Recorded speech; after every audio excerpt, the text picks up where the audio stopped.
Well, India, as we know, has been facing a massive shortage of oxygen cylinders, and the need for it has only been escalating due to the coronavirus pandemic, which has seen worsened strains, particularly in India. In fact, just to put it into perspective, we had a discussion with Karan Bhatia of the Uttam Group, who has been airlifting oxygen plants from France and Germany into the country, just to take stock of what the situation is like, how it's likely to improve. To put it into perspective, as of now, India is investing less in public healthcare than most of our peers. It's just about 1% of the GDP on health, whereas Brazil is over 9%, the United States nearly 18%, and there is a dire need, particularly in New Delhi, for hospitals needing at least 1,000 MT of liquid oxygen per day on average, and we understand that only 40% of oxygen is being supplied as of now. There have been a lot of initiatives like the Indian Railways, the Navy warships bringing oxygen to several states, the fact that we've seen support coming in from overseas, the United States, UK, UAE, France, Uzbekistan, Thailand, etc. have been sending oxygen as well as oxygen concentrators and ventilators.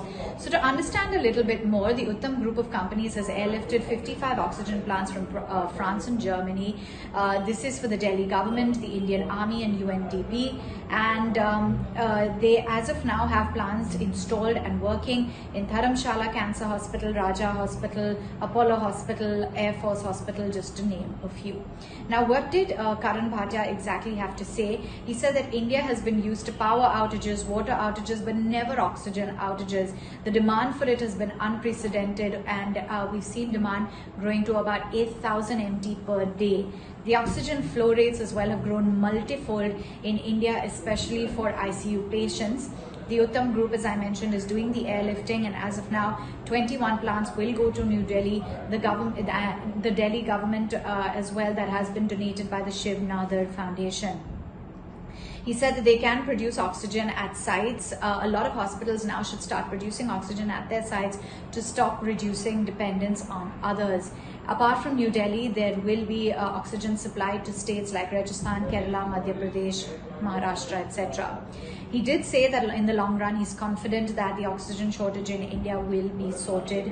As of now, not experienced any sort of delays by customs or airports authorities for the transport of oxygen, but he did say that it's a very complex situation transferring and transporting the oxygen. It's been very challenging with respect to border issues as well, and there is hope he hopes that hospitals will soon be able to have oxygen plants and not rely on external sources. There are limited tankers for transport. They can travel for only short periods of time a day at a particular speed at that. So that too poses a bit of a challenge. So the investments in healthcare, in hospitals is needed to improve. Research for healthcare is needed to improve as well in order to ensure that India doesn't face this oxygen situation.